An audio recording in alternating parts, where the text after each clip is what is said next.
Hi, my name is Steve Godfrey, and this is a video proposal for a presentation at the ODSC West conference. I am a technical product manager. By technical product manager, I mean I'm combining the disciplines of product management and data science.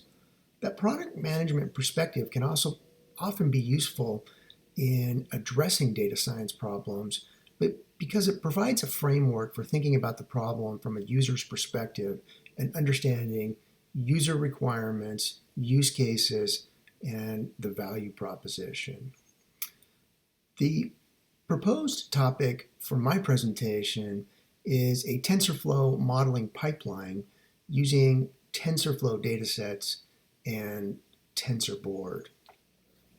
This slide succinctly summarizes the presentation's topic.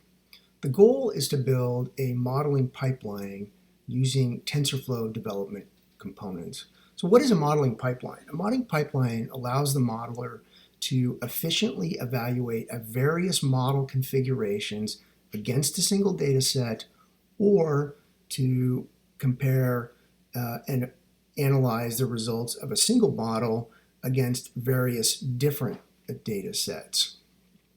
The purpose of building the pipeline is to efficiently evaluate models, so introduce automation into the modeling process, and to record results in a structured and methodical way such that a solid knowledge base can be built, the result of all of these modeling attempts that have been made.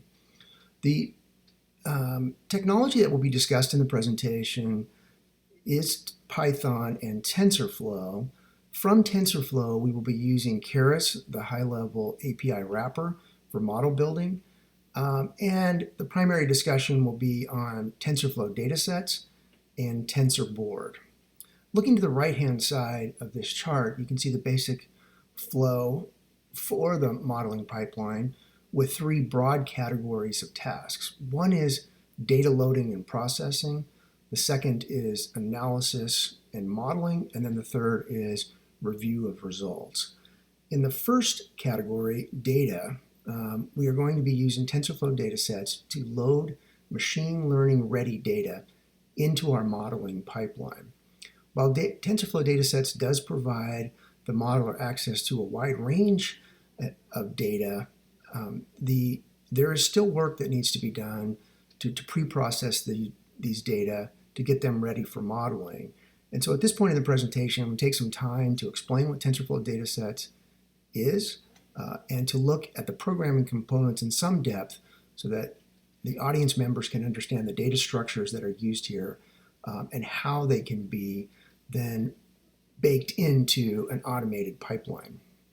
In the analysis layer, we will be using Keras to automatically build models and then to train those models.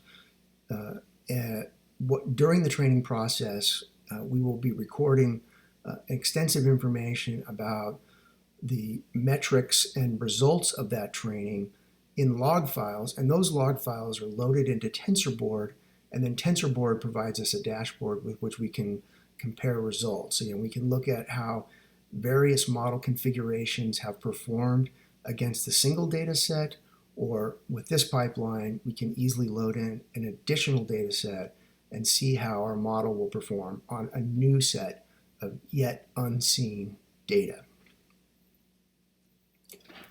During the presentation, I will be demonstrating some of the functionality in notebooks, primarily Colab notebooks, as can be seen on the screen here.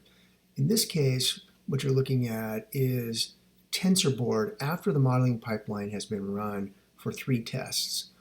In this case, we tested a single model against 2 data sets, and then we tried a new model on the second data set. So in this case, there are 3 tests, and these are depicted by these groups of lines here under the epic accuracy as well as the epic loss. And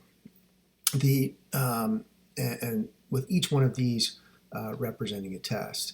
What we can do with TensorBoard, since we recorded all this information in logs, is we can take a look at various images, including confusion matrices, which you're looking at here, as the training is progressing. So I can go back in time and see the confusion matrix at some period in the past.